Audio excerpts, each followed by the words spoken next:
Okay, so we're going to talk about some more advanced um, illustrative tools, um, working with paths, specifically working with compound paths and creating those, and starting to use our Pathfinder tool as well. And then the next lesson is going to be working with masks. Using shapes as masks, and you can also create compound paths to create more complex masks, but we'll get to that. We'll get to that later. First, I want to talk a little bit about our Pathfinder. Do this. Our Pathfinder palette here. If it's not open, and generally it's not in most workspaces. Again, you go under Window, Pathfinder, and it'll open up. Basically, what the Pathfinder allows you to do is it allows you to combine shapes in a variety of different ways, either just combining them. I'll go through, I guess, if my little smart hints pop up, which they're not. To either unite, which is like combining, it takes two shapes and puts them together. Minus front, minus back, and then I always forget what this one is called.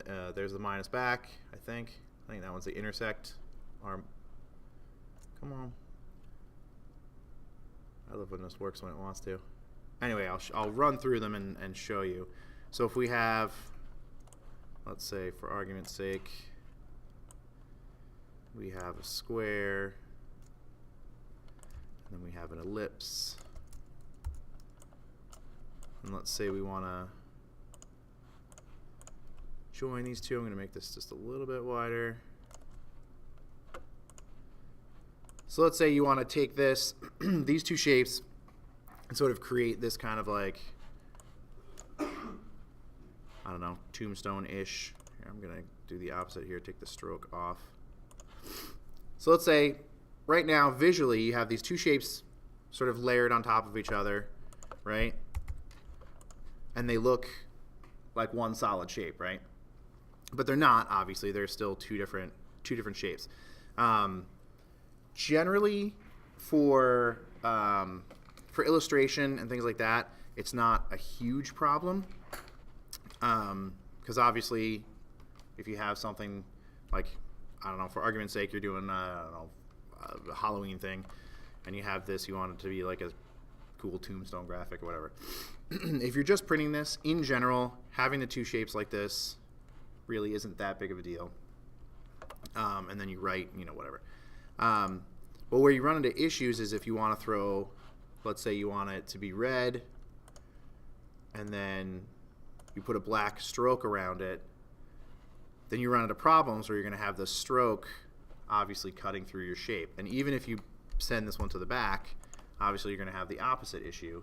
So you're going to have a stroke running through your graphic that you're creating. Another issue you can have is for output. Like let's say that this is like a vinyl graphic that you want to have output. Let's say it's maybe a little bit fancier than this. But if you have a vinyl graphic being output, I know I mentioned it before. So when you have a plotter, which is basically a printer, it runs vinyl through it, and it has a cutting head instead of a print head. A plotter will cut on every single line. So basically what will end up happening is the plotter will cut the overall shape, and then it'll cut this circle line, and then it'll cut a shape here. So you'll essentially end up with like 1, 2, 3 pieces of vinyl making like this one shape. So you'll have like cuts through your graphic that you don't want. So ways that we remedy this and creating more complex shapes is using the Pathfinder tool. So the simple, sort of first simple way to do it is you select both of the objects, and we have our unite. Still waiting for my smart hints that it's not happening. You have your unite button, and what that does is anywhere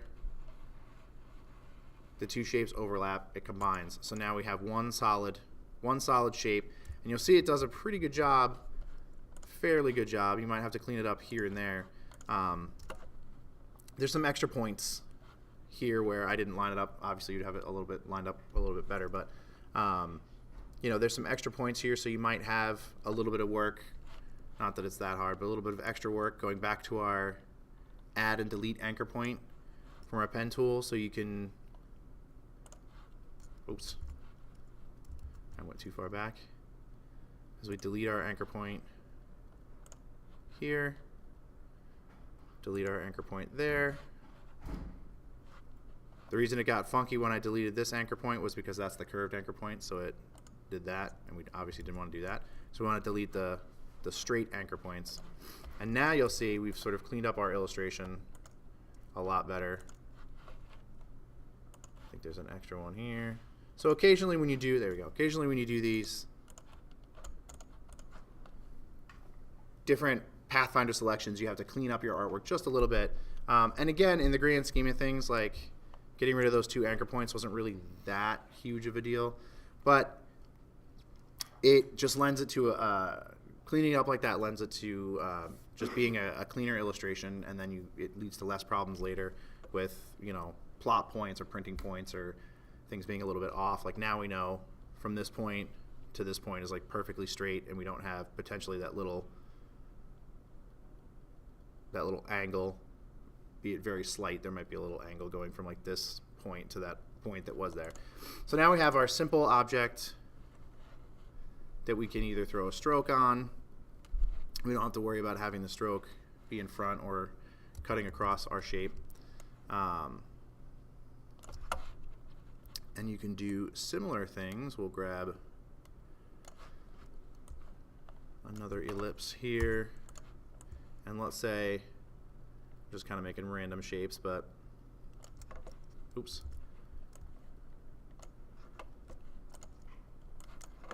Using our option copy to create a second shape. We have our merge, just slightly different. I don't think that's merge, actually. That would be minus front. This is the merge. Come on. These smart hints are getting terrible. Anyway. So we have our minus back. So what this does is you can see, or minus front rather, sorry. I always do the wrong one first. So you can see what it does is it gets rid of anywhere the 2 shapes overlap. It cuts, but it also removes the front object. So if you have, like this circle is in front, you can see the stroke on top. So what it'll do is it'll minus that front. That's a nice way to sort of create, in this case, like a sort of odd little moon shape. You can get like decent kind of like crescent moon shape if you want. A variety of different applications. Then we have our, I always forget, come on. I always call this minus back, but I think it actually has a different technical name. But you can see here we have our overlap where it just leaves where the 2 objects overlap.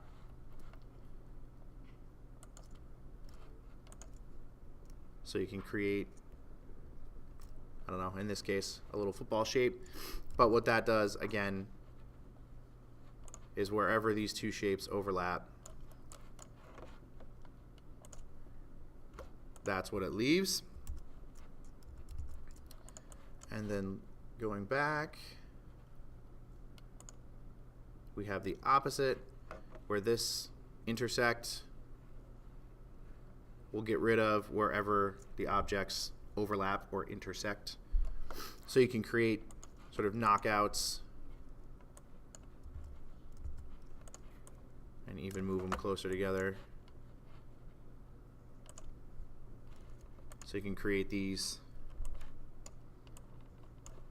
different kinds of knockouts, these different kind of overlaps, things like that. And then here we have our divide. And what this does is on the surface, it kind of really didn't look like it did anything. With a lot of the bottom Pathfinders, you have to ungroup. So what this does is basically anywhere there's an overlap, it cuts, kind of like talking about that plotter here where it cuts, you know, blah, blah. It does the same kind of thing. Anywhere there's overlapping parts, it essentially creates a cut line. And what you need to do is ungroup the objects, and then you'll see it cuts the shapes entirely. So it works in a similar way, you know, to these shape modes, but instead of actually getting rid of like the middle with like the intersect, it leaves the middle there. It just creates a cut anywhere else. This comes in super handy. I use this a lot for when I create logos and things like that. It comes in super handy when you want to do something similar to that intersect, but you want to keep like this middle shape for whatever reason to use for something else. If you didn't want to get rid of this middle shape, I use my divide pretty frequently. Let me go back to, and then we have, I should set up a list of all of this stuff. Let me go back here. There we go. So yeah, so we have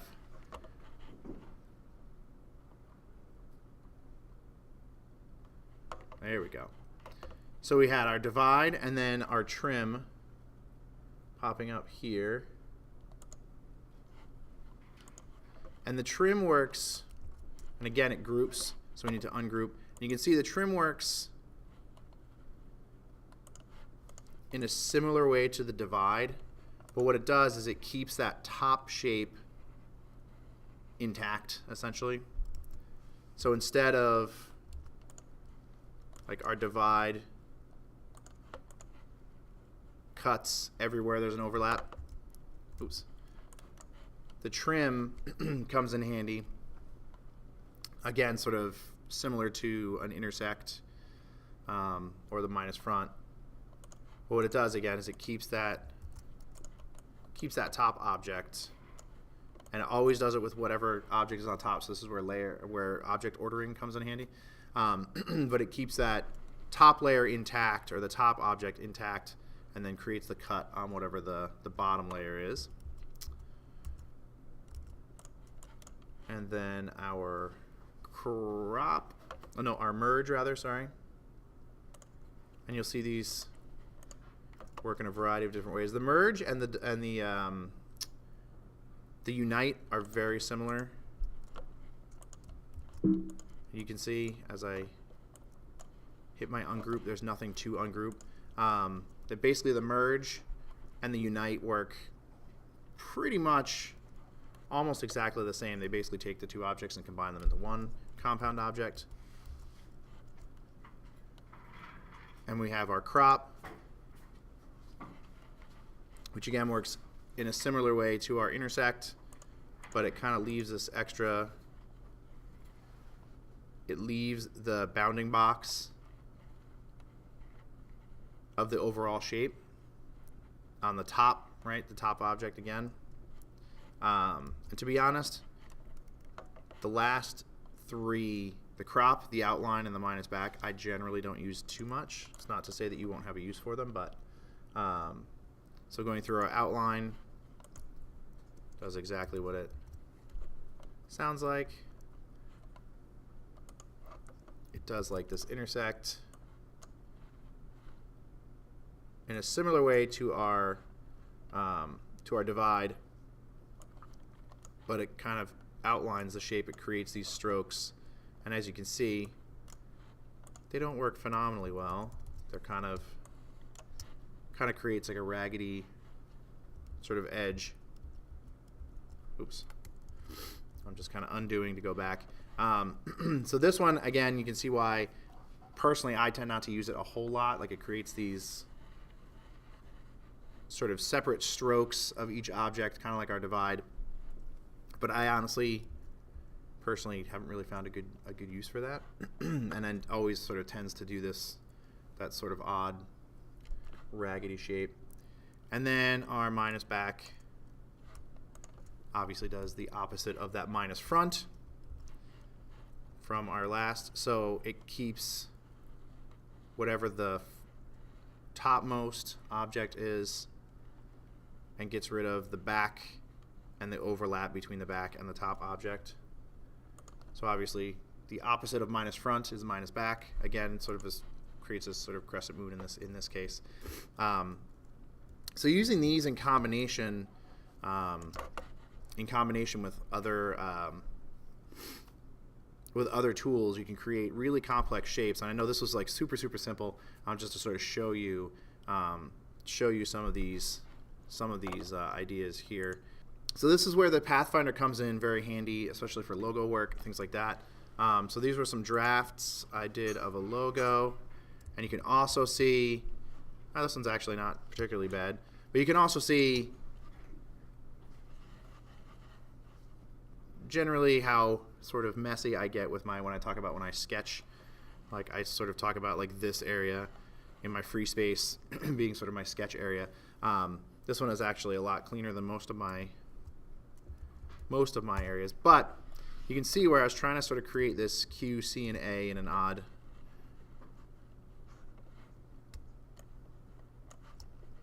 blocky fashion and try to sort of abstract it a little bit. You can see here where I started off with the circle. I'll make them different colors here so you can see. So I started off with my circle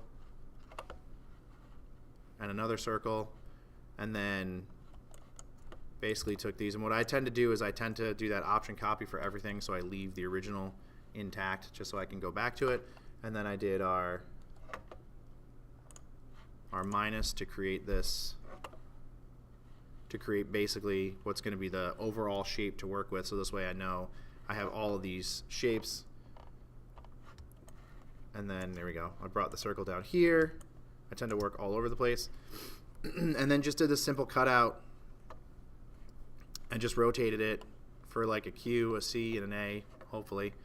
And then played around with different variations of overlapping them, and then also taking a piece of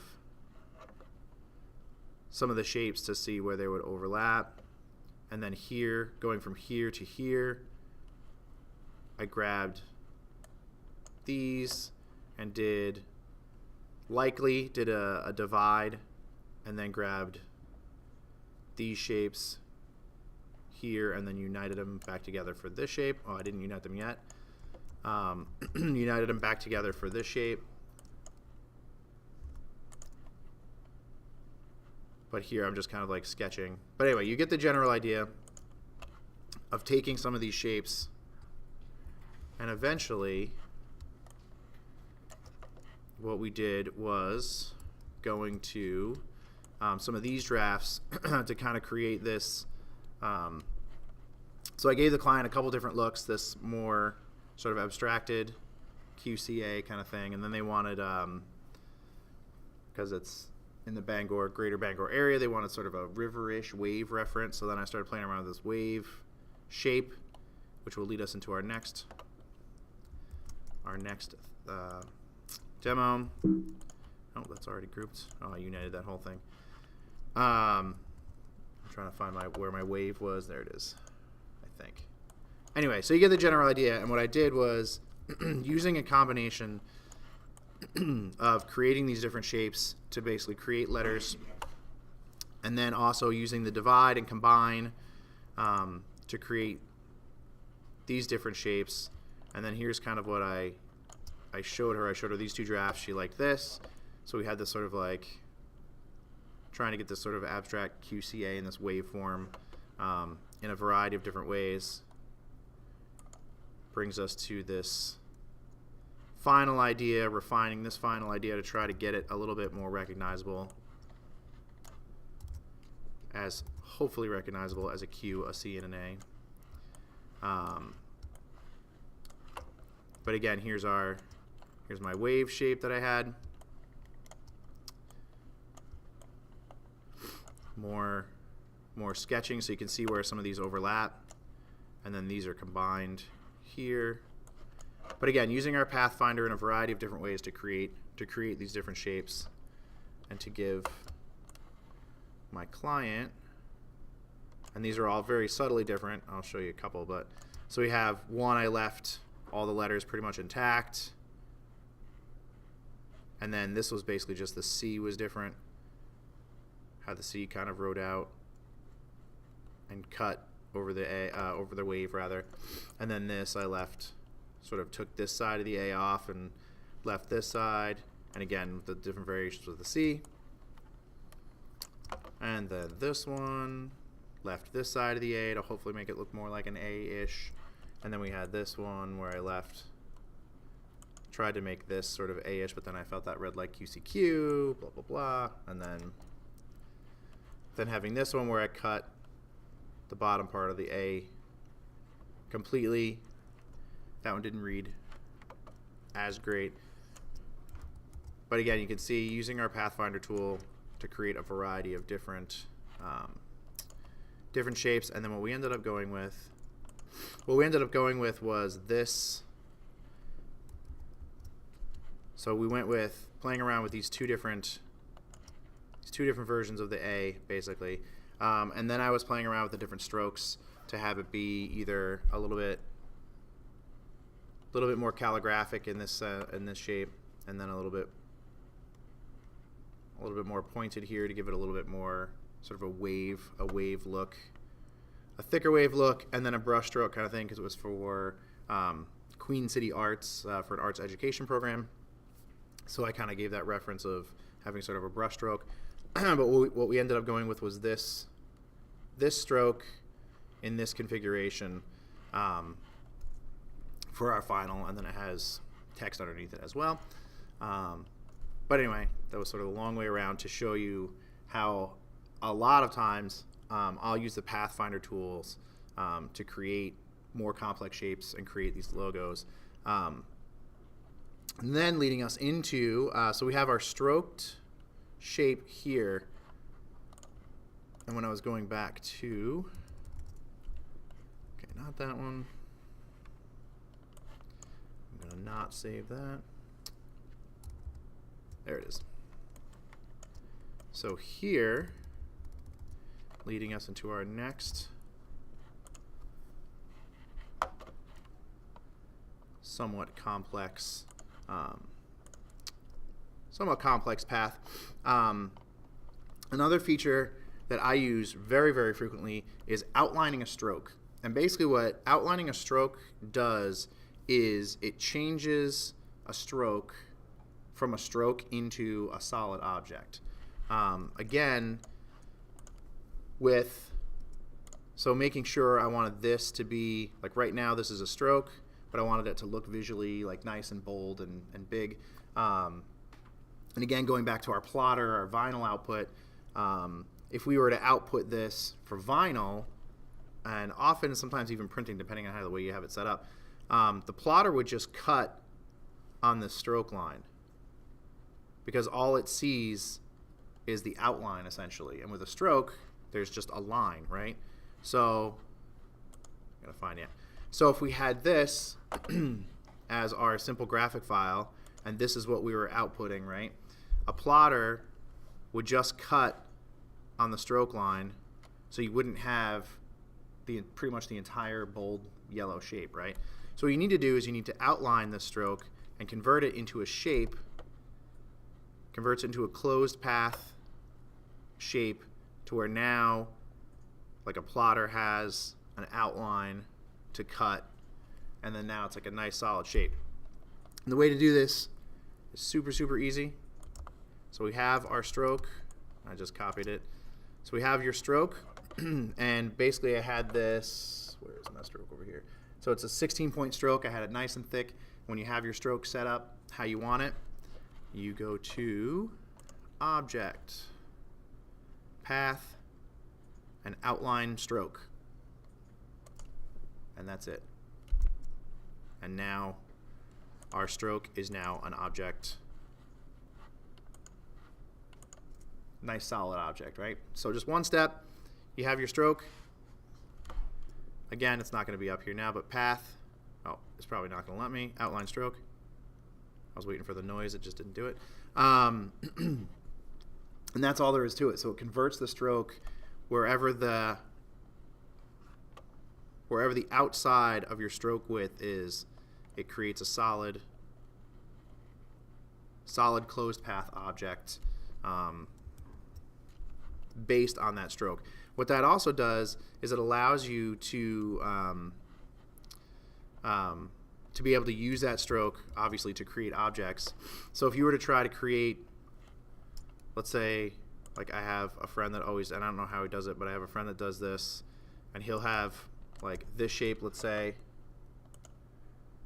and it's like a 1-point stroke, and then he'll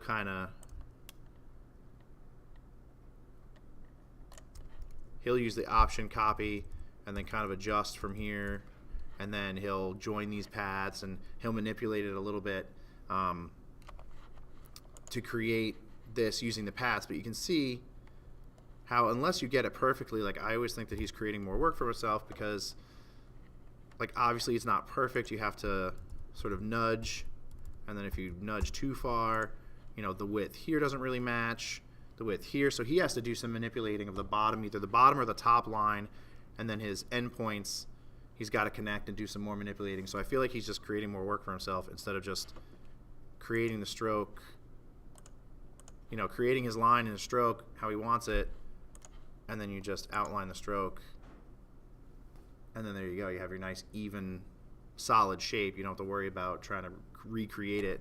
One of the things that he doesn't like that he does too is he doesn't like where it joins the ends. He likes to have his ends, like a lot of times with different things like this, like perfectly vertical, but that's like a personal preference. I find it strange, but whatever. But that's like a personal preference thing. But if you wanted to have, even still, if you wanted to have, you know, your ends straight vertically in this case, so even still, I feel like he's creating more work for himself. You just outline your stroke, and then you can take your good old rectangle tool, and then you can just use your Pathfinder tool, and there you go. You have a nice perfectly vertical path, right? So I still feel like he's creating more work for himself by creating multiple strokes and joining open paths to create a closed shape. So anyway, outlining a stroke is, again, just as simple as you select the object, path, outline stroke, and it does it for you.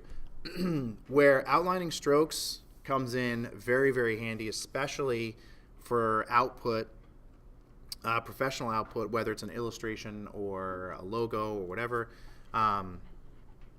is for any kind of output. Whenever I'm done, like let's say I have, you know, this logo for argument's sake, and I have a whole bunch of strokes on it to thicken it up in places or to give it a little whatever you want to call it. I have a bunch of different strokes and outlines on it. What I do is when I'm done, I still keep an editable version, but when I'm done, I'll select everything and I'll outline all of my strokes just to make sure that there's no stroke width at all within my illustration. Because what ends up happening is, or what can tend to happen is, when you scale something, like let's say for argument's sake, I'm just going to grab these guys.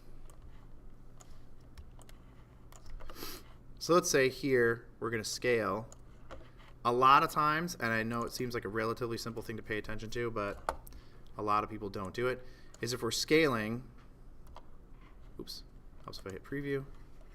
So let's scale this up so you guys see what's happening. So as we're scaling everything size-wise, essentially physically, but our stroke is maintaining that same, whatever it was, 16 point stroke. So you can see as the letters get bigger, our stroke stays the same, so our stroke essentially looks thinner, unless you hit scale, stroke, and effects. And sometimes, even when you do have the scale, stroke, and effects, so now as we scale up or down, now you can see the stroke changes. The stroke changes along with the scale. This can even still be problematic if you have a particularly complex illustration with a lot of different strokes on it. Even when you scale, it can lead to manipulating your stroke in a way that you don't want to happen. Like corners can get distorted, stroke widths can still get distorted, things like that. So that's why when I'm done, I'm going to cancel this. So when I'm done, let's say this is my final, and when I'm done, I will outline everything. So I'll outline the stroke. So now this is a nice solid shape. So now when we scale, whether we have stroke or effects on, now when we scale either up or down, there's not going to be any problem with widths or corners or any other kind of potential issues with scaling. Again, using vector graphics, you can scale literally 4,000%, and you're not going to get any pixelation or any resolution issues because it's a vector graphic rather than a raster graphic. But there are some little things that you need to be concerned with. Again, if there's a stroke, if there's effects, things like that, you just want to make sure that it's kind of like, I kind of look at it as like flattening in Photoshop, if you guys have worked with that before. So that way you don't have to worry about anything distorting. Again, outlining that stroke. Well, and what we would do at my old job, since we were printing so large too, and a lot of times we'd be printing something, 40 feet by 40 feet, and a lot of times people would have, their graphics would be, since it's all vector, their graphics would be like quarter scale or even eighth scale, so that way the file size wasn't like, gigs and gigs and gigs. We were getting a file size that was like an eighth scale, and obviously we'd have to do the math and scale it up. So what we would do is we would make sure that everything we would take when we created our print files, we would select everything and outline all the strokes and things like that, so that when we were scaling, from something that was like an eighth scale, so we're scaling up to like 40 feet by 40 feet, that's a huge scale. So if you have a stroke that's, a 1-point stroke in something that's super tiny, when by the time you blow it up, it turns into, a 40-point stroke or whatever, you can have graphics blow out really easily. But when we outline our strokes, so it's a shape instead of a stroke, when you scale, you don't have to worry about that. I know that was a lot of the same thing over and over again, but that's one of the most important things that I generally do with my illustrations. This was just an exercise from the book about, again, outlining our stroke. It's the same exact thing that I showed before, but just to sort of beat that dead horse here. Outline our stroke. Now we have a nice object. Another thing that comes in handy is offsetting paths. So we have here to create different graphics, to create different types of graphics. Like let's say you wanted to create a sort of, interesting looking graphic here. You can offset your your path a little bit if you wanted it to, let's say, offset, and my pop-ups keep opening out of the window. So we're going to preview this. So you can offset your path, and you can have, again, different joins. And as you see, as it's showing us in the preview, so we're offsetting this out. So if we're in essentially the plus, obviously there's no plus.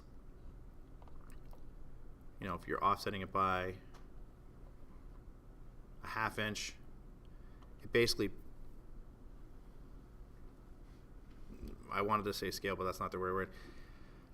I'm trying to define the word without using the word. It offsets your path by whatever you have set. So if you have, you offset it by an 1/8 of an inch. So basically what it does is it pushes the path on all sides an 1/8 of an inch larger than the original path.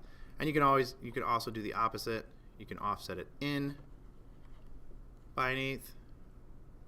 So we'll hit OK. And now we have two shapes that are offset perfectly. And then you can even offset that path in again, and then create different graphics. using that shape. The offset path comes in pretty handy. Again, when I create logos, instead of throwing a stroke, like let's say we wanted to have, you know, a little bit of a larger outline on this, instead of creating a stroke, sometimes working with strokes the way that like an object will stroke gets a little strange. What you can do is you can offset this. So what I would do here is join all of these. So you have one complex or one compound path, and then here we can offset our path, and I'll preview it, and then I'm going to go the wrong way. There we go. And this is fairly small, but you can see.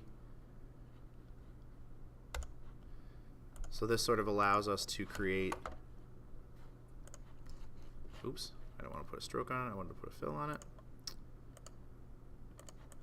So that sort of allows us to create essentially a stroke, but instead of just putting a stroke on this object to where it can, you know, the strokes kind of interact with, sometimes with corners and curves, it can kind of interact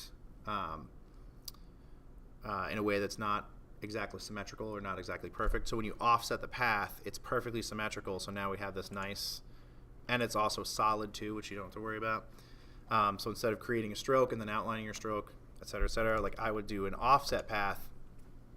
So now we have this perfectly symmetrical offset path. I know that's kind of distracting, but this sort of offset path that outlines the entire object. So that's one of the ways that our offset path comes in handy. Another way that we would use offsetting paths is in a way like this, where we would inset it a little bit. A lot of times at intention, we would have a lot of setups that use 3D graphics. So what we would do is we have a sign shop across the street. So we'd work in conjunction with the sign shop, and we would have them create, you know, for argument's sake, we'll go back to this guy. So let's say, I'm going to get rid of that. So let's say these are our 3D letters we're creating. So we would give DaVinci to plug them. We would give DaVinci, you know, an Illustrator file, a vector file for them to create not vinyl letters, 3D letters out of, and there's a variety of different materials depending on what you wanted to use. But for applications like these giant signs that we were doing, they would essentially use, they're basically like foam letters, so they were super, super light. Basically all they would do is they would create these letters, and we would throw Velcro on the back of them, and we would sew Velcro onto the signage that we were using, and they would literally just stick the letters right onto the Velcro, and then they go up, and they look like big, heavy 3D letters, but they're not that heavy. So what we would do is we would give them this file to output to their production, however they produce them, depending on the letters. And then what we would do is we would offset the path, but this time we would inset. So we do our offset path. I'm going to preview it. Instead of offsetting it to the outside, and it would depend on how big the object was, but I'm going to go, oops, that's not what I want to do. So I'm going to offset it there, and we're going to hit OK. And you can see as we hit OK, you can see the outline show up to how little. Generally, we would do it pretty subtle. But what we would do then is when we made our print file, so this is the original, right? We would get rid of that, and we might even go a little bit smaller, but we would actually print a really, really light version, and we would actually create a stroke and do like a super light gray. Obviously this is on a gray background, so you don't see, but we would, like, if it was white, you know, you'd have this super light gray printed. If, let's say, it's a white sign, we would have this really light outline, so that way that our production crew knew exactly where to sew the Velcro. So they would sew the Velcro to the center of this shape, and then it also gave the client like a nice little, like, instead of just because obviously Velcro is Velcro, so it's kind of jagged when you're sewing it here. You're not sewing it in a perfect circle because we're just doing a strip in the middle. But this also gives the client a nice outline as a guide as to where to place their letters. And then we would also print it like really, really light gray, so that way if it was just slightly off, you wouldn't really see it. You wouldn't really see it anyway. Like if we went right to the edge, if we didn't inset the stroke or the path a little bit, if we went right to the edge, depending on how it was placed, you might see the gray. Even if it was super light, you might see that gray print like outside the letter if you weren't perfectly straight. So this way, if you offset the path and you inset it a bit, the letter is going to be bigger, obviously going to be bigger than your path here, so you can kind of hide that gray line behind your 3D letters.